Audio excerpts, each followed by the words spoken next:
Millionaire finds abandoned baby in dumpster. What he does next will shock you. Edward Thornton, a man whose name echoed through the halls of Wall Street, was known for his ruthless business acumen and his icy demeanor. He was a self-made millionaire, a titan of industry who had clawed his way to the top through sheer determination and a relentless pursuit of success. He valued efficiency, power, and control above all else. Emotions, in his view, were weaknesses, distractions from the ultimate goal of accumulating wealth and influence. He lived a life of sterile luxury, his penthouse apartment a monument to his achievements, devoid of warmth or personal touch. Despite his outward success, Edward harbored a deep-seated loneliness. His relentless pursuit of wealth had left little room for personal connections. He had no family, no close friends, only acquaintances who sought to bask in his reflected glory or exploit his connections for their own gain. He saw the world through a lens of cynicism, believing everyone was motivated by self-interest and greed. One rainy Thursday evening, as Edward was returning home from a late-night business meeting, his limousine took an unexpected detour through a less affluent part of the city. As the car slowed at a traffic light, Edward noticed a figure rummaging through a dumpster in the alleyway. Intrigued, he rolled down his window, the stench of rotting garbage momentarily overpowering the scent of his expensive cologne. He peered into the darkness, his eyes adjusting to the dim light. The figure straightened up, revealing a young woman, her face etched with desperation. She clutched something close to her chest, and as she turned towards the streetlight, Edward saw it was a baby, wrapped in a thin, soiled blanket. A wave of shock and disgust washed over him. He couldn't comprehend the callousness of abandoning a helpless infant. He was about to order his driver to move on when the woman suddenly collapsed, her body slumping against the dumpster. The baby, dislodged from her grasp, rolled onto the wet pavement, its cries echoing in the night. Something within Edward snapped. The icy shell he had built around himself cracked, revealing a long-dormant compassion. He couldn't ignore the plight of this helpless child. "Stop the car," Edward barked, his voice sharp and urgent. The driver, startled by his employer's sudden outburst, slammed on the brakes. Edward jumped out of the limousine, uncaring of the rain soaking his expensive suit. He rushed towards the dumpster, his polished shoes sinking into the muddy alleyway. The woman was unconscious, her breathing shallow. The baby, thankfully, seemed unharmed. Its cries now a whimper. Edward scooped up the infant, cradling it awkwardly in his arms. The baby, sensing his warmth, quieted down, its large, trusting eyes gazing up at him. Edward felt a strange sensation, a tug at his heartstrings he hadn't felt in years. He looked at the tiny face, the delicate features, and a fierce protectiveness surged through him. He couldn't leave this child to the mercy of the streets. He returned to the limousine, the baby still clutched in his arms. "Get me to the nearest hospital," he ordered, his voice now surprisingly gentle. The driver, still reeling from the unexpected turn of events, sped towards the city hospital. Edward held the baby close, his mind a whirlwind of conflicting emotions. He had never held an infant before, and he was surprised by its fragility, its utter dependence. He felt a sense of responsibility, a primal urge to protect this helpless creature. At the hospital, the emergency room staff sprang into action, taking the baby from Edward and whisking it away for examination. Edward, still in a daze, watched as doctors and nurses swarmed around the infant, their voices a blur of medical jargon. He felt a surge of anxiety, a fear he hadn't experienced in years. He paced the waiting room, his expensive suit now rumpled and stained, his perfectly coiffed hair disheveled. He couldn't shake the image of the baby lying abandoned in the dumpster, its cries echoing in the night. He couldn't understand how anyone could be so cruel. After what seemed like an eternity, a doctor approached him, a kind-faced woman with tired eyes. "Mr. Thornton," she said, "the baby is stable. He's a healthy little boy about 6 months old. He was a bit dehydrated and malnourished, but we've addressed that. He'll be fine." Edward let out a sigh of relief. "Thank you, doctor," he said, his voice hoarse with emotion. "You saved his life, Mr. Thornton," the doctor continued. "If you hadn't found him, he probably wouldn't have survived the night." Edward shook his head. "It was nothing," he mumbled, surprised by the depth of his own concern. "It was everything," the doctor insisted. "You did a good thing, Mr. Thornton. She paused, then added, "There's something else you should know. The baby has a heart condition. It's not life-threatening, but it will require surgery." Edward felt a pang of sympathy for the child. He couldn't imagine the hardships this little boy had already endured in his short life. "What kind of surgery?" he asked, his voice now firm with resolve. The doctor explained the procedure, assuring him that it was a relatively common surgery with a high success rate. "We have excellent pediatric cardiologists here," she said. "He'll be in good hands." Edward nodded, his mind already made up. "Do whatever it takes," he said. "I'll cover all the expenses." The doctor smiled. "Thank you, Mr. Thornton," she said. "You're a very generous man." Edward shrugged off her praise. He wasn't doing this out of generosity. He was doing it because something about this baby, this abandoned child, had touched him in a way he couldn't explain. He felt a connection, a responsibility he couldn't ignore. The next morning, Edward returned to the hospital, eager to check on the baby. He found him sleeping peacefully in a crib, his tiny chest rising and falling rhythmically.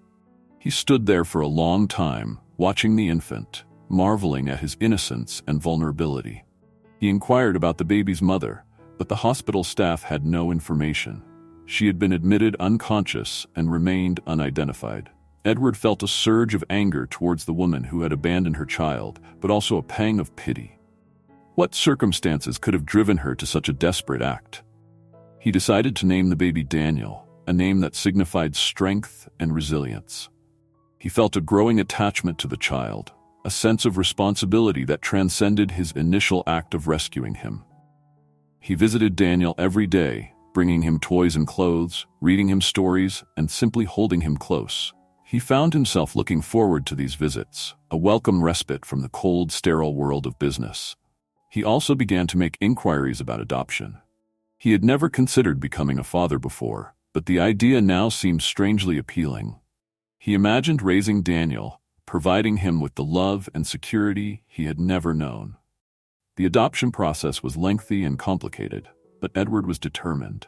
He hired the best lawyers and social workers, navigating the legal hurdles with his usual efficiency. He also underwent a series of interviews and home evaluations, opening up his private life to scrutiny for the first time. During one of these interviews, the social worker, a perceptive woman named Sarah, noticed a change in Edward. He was less guarded, less cynical, his eyes often softening when he spoke about Daniel. "You've really taken to this little boy, haven't you, Mr. Thornton?" she remarked. Edward nodded, surprised by the honesty of his own response. "He's changed me," he admitted. "I never thought I was capable of this kind of affection." Sarah smiled.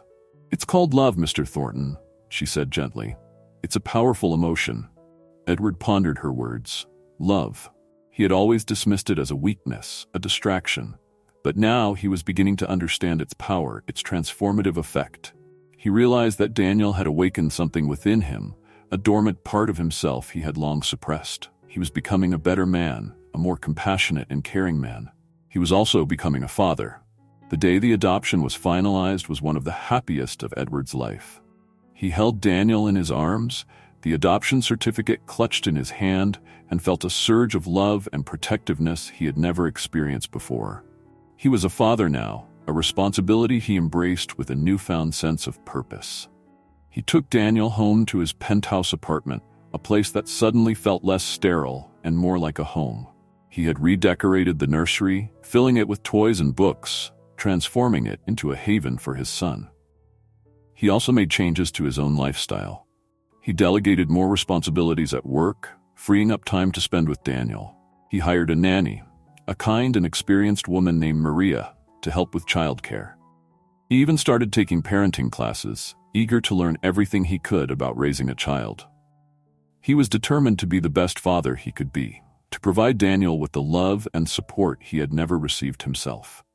However, his decision to adopt Daniel was met with mixed reactions from his business associates and acquaintances. Some praised his generosity and compassion, while others questioned his motives, whispering about ulterior motives and hidden agendas. Edward ignored the gossip, his focus solely on Daniel. His lifestyle underwent a complete transformation. The once sterile penthouse apartment was now filled with the sounds of a child's laughter. Toys littered the floor, and colorful drawings adorned the refrigerator. Edward, who once valued order and control above all else, found himself adapting to the chaos and unpredictability of parenthood. He discovered a joy he had never known before, a love that filled the void in his heart. He found himself smiling more often, his icy demeanor thawing under the warmth of Daniel's affection. He even started attending social events with Daniel, introducing his son to the world with a pride he had never felt for any business achievement. But his newfound happiness was not without its challenges. He struggled to balance his demanding career with his responsibilities as a single father. He often worked late into the night, catching up on emails and phone calls after Daniel had gone to bed. He missed bedtime stories and bath time, his heart aching with guilt. He also faced the challenge of explaining his past to Daniel. As Daniel grew older, he started asking questions about his mother, his family. Edward struggled to find the right words, wanting to be honest without burdening Daniel with the harsh realities of his abandonment. He decided to tell Daniel the truth, in an age-appropriate way. He explained that his birth mother had loved him very much, but had been unable to care for him. He assured Daniel that he was chosen, that he was loved and cherished. Daniel, with the innocence and resilience of childhood, accepted his father's explanation. He loved Edward unconditionally, his heart filled with gratitude for the man who had rescued him and given him a home. Meanwhile, Sarah, the social worker who had overseen Edward's adoption case, couldn't shake the feeling that there was more to the story of Daniel's abandonment. She had been deeply touched by Edward's transformation, his newfound capacity for love and compassion. But she also felt a nagging curiosity about Daniel's birth mother, the woman who had made the heartbreaking decision to leave her child in a dumpster. She decided to investigate, poring over hospital records and police reports. She discovered that Daniel's mother, a young woman named Emily, had been struggling with addiction and homelessness. She had been desperate, unable to provide for her child. Sarah felt a surge of empathy for Emily. She understood the desperation that could drive a mother to such an extreme act. She also realized that Emily might be out there somewhere, still struggling, still haunted by her decision. She decided to try and find Emily, hoping to offer her support and closure. She tracked down Emily's last known address, a rundown apartment building in a rough part of town. She knocked on the door, her heart pounding with anticipation. A frail, elderly woman answered the door, her eyes filled with suspicion. Sarah explained that she was a social worker looking for Emily. The woman sighed, her shoulders slumping with resignation. "Emily's my daughter," she said, her voice hoarse with sadness. "She's been gone for a long time. I don't know where she is." Sarah expressed her sympathy, then gently inquired about Emily's past, hoping to gather more information. The woman, her name was Martha, shared snippets of Emily's life, her struggles with addiction, her descent into despair. Sarah listened patiently, piecing together the fragments of Emily's story. She learned that Emily had been a bright and promising young woman, but her life had taken a tragic turn after falling in with the wrong crowd. Martha also revealed that Emily had always regretted abandoning her baby. She had often spoken about him, her voice filled with longing and remorse. Sarah felt a renewed determination to find Emily. She believed that Emily deserved a second chance, a chance to reconnect with her son and rebuild her life. She continued her search, following every lead, every whisper of information. She visited homeless shelters, soup kitchens, and rehabilitation centers, her hope flickering like a candle in the wind. As Daniel grew older, his bond with Edward deepened. They were inseparable, their love and affection evident in every interaction. Edward, who had once been a solitary figure, now embraced the role of fatherhood with enthusiasm. He took Daniel to baseball games, museums, and amusement parks. He taught him how to ride a bike, how to tie his shoelaces, how to be a kind and responsible young man. He showered him with love and attention, making up for the years of neglect Daniel had suffered in his early life. Daniel, in turn, adored his father. He looked up to Edward, admiring his intelligence, his strength, and his unwavering love. He often told Edward that he was the best father in the world, his words filling Edward's heart with joy. Their relationship was not without its challenges, however. Edward, still a businessman at heart, sometimes struggled to balance his work with his parental responsibilities. He often brought his work home, his briefcase overflowing with documents and reports. Daniel, sensing his father's distraction, would often try to get his attention, vying for his affection. He would climb onto Edward's lap, demanding stories and cuddles. Edward, torn between his responsibilities as a father and a CEO, would often try to appease Daniel while simultaneously trying to finish his work. One evening, as Edward was working late in his study, Daniel came in, his eyes filled with tears. "Daddy," he sobbed, "you're always working. You never play with me anymore." Edward's heart sank. He realized that he had been neglecting Daniel, his focus consumed by his business. He put down his work and knelt down in front of Daniel, his eyes filled with remorse. "Oh, Daniel," he said, pulling him into a hug. "I'm so sorry. I've been a terrible father." Daniel clung to him, his sobs subsiding. "I just want to spend time with you, Daddy," he whispered. Edward held him close, his heart aching with guilt. "I know, son," he said. "I promise I'll do better." From that day on, Edward made a conscious effort to prioritize his relationship with Daniel. He delegated more tasks at work, freeing up time to spend with his son. He made sure to be present for bedtime stories and bath time, cherishing every moment with his beloved child. He also learned to be more playful, to embrace the joy and spontaneity of childhood.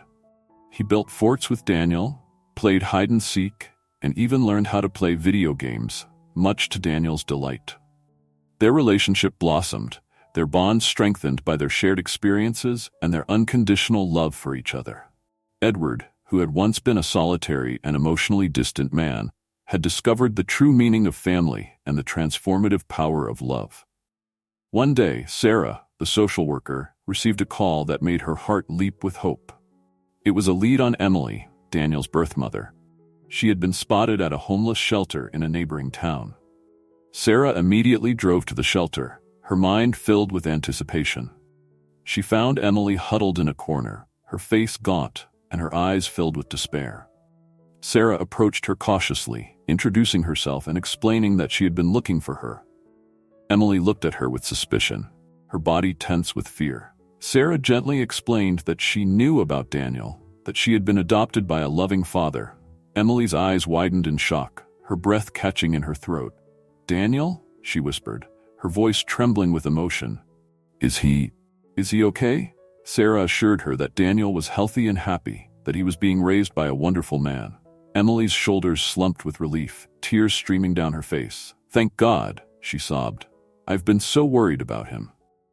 Sarah offered her comfort and support, explaining that she understood the circumstances that had led to Daniel's abandonment. She told Emily about Edward, about his transformation, about the love he had for Daniel. Emily listened intently, her heart filled with a mixture of gratitude and regret. She longed to see her son, to hold him in her arms, but she also knew she didn't deserve to be in his life. Sarah, sensing her conflict, offered her a solution. She suggested that Emily write a letter to Daniel, explaining her situation and expressing her love for him. She assured Emily that Edward would ensure Daniel received the letter when he was old enough to understand. Emily, her heart filled with hope, agreed. She poured her heart out in the letter, expressing her love, her regret, and her hope for Daniel's happiness. Sarah delivered the letter to Edward, explaining Emily's situation and her desire to remain anonymous. Edward, touched by Emily's letter, promised to keep it safe and give it to Daniel when the time was right. He also felt a surge of empathy for Emily, understanding the desperation that had driven her to abandon her child. He realized that she was not a heartless monster, but a victim of circumstance, a woman who had made a difficult choice out of love for her son. Years passed, filled with laughter, love, and the occasional temper tantrum. Daniel grew into a bright and inquisitive boy, his heart full of love for his father. Edward, in turn, cherished every moment with his son, marveling at his growth and development. However, their idyllic life was disrupted when a figure from the past resurfaced. Emily, Daniel's birth mother, had finally overcome her addiction and rebuilt her life. She had a steady job, a small apartment, and a newfound sense of purpose. But she couldn't shake the longing to see her son, to know he was happy and healthy. She contacted Sarah, the social worker, expressing her desire to meet Daniel. Sarah, torn between her loyalty to Edward and her empathy for Emily, decided to arrange a meeting, believing it was in Daniel's best interest to know his birth mother. The meeting took place in a park on a sunny afternoon. Daniel, now 7 years old, was curious and apprehensive. Emily, nervous and unsure, approached him cautiously. "Daniel," she said, her voice trembling with emotion, "I'm your mother." Daniel looked at her with wide eyes, his mind struggling to comprehend this new information. He had always known that his birth mother had been unable to care for him, but he had never met her, never seen her face. Emily knelt down in front of him, her eyes filled with tears. "I'm so sorry for leaving you," she said, her voice choked with emotion. "I wasn't a good mother then, but I've changed. I want to be in your life, if you'll let me." Daniel, his heart filled with a mixture of curiosity and confusion, looked at Edward seeking guidance. Edward, who had been observing the interaction from a distance, approached them, his expression a mixture of apprehension and understanding. "Daniel," he said, his voice gentle, "this is Emily, your birth mother. She loves you very much." Daniel looked at Emily, then back at Edward. He felt a tug at his heartstrings, a connection to this woman he had never met before. "Hi, Mommy," he said, his voice barely a whisper. Emily's face lit up with joy. She embraced Daniel, tears streaming down her face. "Oh, Daniel," she sobbed, "I've missed you so much." Edward watched the reunion, his heart filled with a mixture of emotions. He was happy for Daniel, who now had the opportunity to know his birth mother. But he also felt a pang of insecurity, a fear of losing the bond he had with his son. He realized that he needed to be open and honest with Daniel to explain the complexities of the situation without making him feel torn between two parents. He sat down with Daniel and Emily, explaining that Emily had made a difficult decision to leave him in a safe place, that she had always loved him and regretted her actions. He assured Daniel that he was loved by both his parents, that he didn't have to choose between them. Daniel, with the wisdom and understanding beyond his years, accepted his father's explanation. He embraced both his parents, his heart filled with love and gratitude. From that day on, Emily became a part of Daniel's life. She visited him regularly, taking him to the park, reading him stories, and showering him with affection. She also formed a bond with Edward, their shared love for Daniel bridging the gap between their past. Edward, initially apprehensive about Emily's presence, gradually came to appreciate her role in Daniel's life. He saw the joy in Daniel's eyes when he was with his mother, the sense of completeness that Emily brought to their family. He also realized that Emily's presence did not diminish his own bond with Daniel. Their love for Daniel was not a competition, but a shared experience, a tapestry woven with threads of love, gratitude, and forgiveness. He encouraged Emily to pursue her dreams, supporting her as she enrolled in college to pursue a degree in social work. He saw her potential, her desire to help others who had struggled with addiction and homelessness. Emily, in turn, was grateful for Edward's support and understanding. She admired his strength, his compassion, and his unwavering love for Daniel. She also recognized the transformation he had undergone, the journey from a cold and distant businessman to a loving and devoted father. Their relationship evolved into a unique and unexpected friendship, their shared love for Daniel creating a bond that transcended their past. They became a family, united by love, forgiveness, and a shared commitment to Daniel's happiness. The years that followed were filled with joy, laughter, and the occasional challenge. Daniel thrived in the loving environment created by his two parents. He excelled in school, made friends easily, and grew into a kind and compassionate young man. Edward continued to be a successful businessman, but his priorities had shifted. He no longer measured success solely in terms of profits and losses. He valued his family, his relationships, and his contributions to the community. He became a philanthropist, supporting causes that were close to his heart.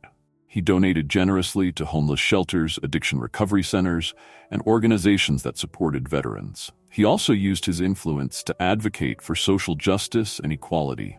He often reflected on his journey, marveling at how far he had come. He had started as a lonely and cynical man, driven by a relentless pursuit of wealth and power. But his life had taken an unexpected turn when he found Daniel abandoned in a dumpster. That fateful night had awakened something within him, a dormant compassion that had transformed his life. He had discovered the true meaning of love, the joy of fatherhood, and the importance of human connection. He was grateful for the challenges he had faced, the lessons he had learned, and the love he had found. He was a better man, a better father, and a better human being because of Daniel and Emily. Emily, too, had undergone a transformation. She had overcome her addiction, rebuilt her life, and found redemption in her relationship with her son. She was grateful for the second chance she had been given, the opportunity to be a mother to Daniel and a friend to Edward. She had also found a sense of purpose in her work as a social worker, helping others who had struggled with addiction and homelessness. She used her own experiences to guide and support others, offering them hope and encouragement. She often reflected on the night she had abandoned Daniel, the desperation and despair that had driven her to that heartbreaking decision. But she also recognized the strength and resilience she had found within herself, the love that had guided her back to her son. She was grateful for the forgiveness and understanding she had received from Edward and Daniel, the love that had healed her wounds and given her a new beginning. The story of Edward, Daniel, and Emily is a testament to the transformative power of love, forgiveness, and second chances. It shows that even in the darkest of times, hope can prevail, and that even the most hardened hearts can be softened by love. Edward's journey from a cold and distant businessman to a loving and devoted father highlights the importance of human connection and the power of compassion. It shows that true success is not just about wealth and power, but about the relationships we build and the impact we have on the lives of others. Emily's story is a reminder that even when we make mistakes, we can find redemption and forgiveness. It shows that the power of love can heal even the deepest wounds, and that second chances are possible. Daniel's story is a testament to the resilience of the human spirit and the importance of family. It shows that even children who have experienced trauma and neglect can thrive in a loving and supportive environment. Their story is a beacon of hope, a reminder that love can conquer all, and that even in the most unexpected circumstances, we can find family, forgiveness, and a second chance at happiness.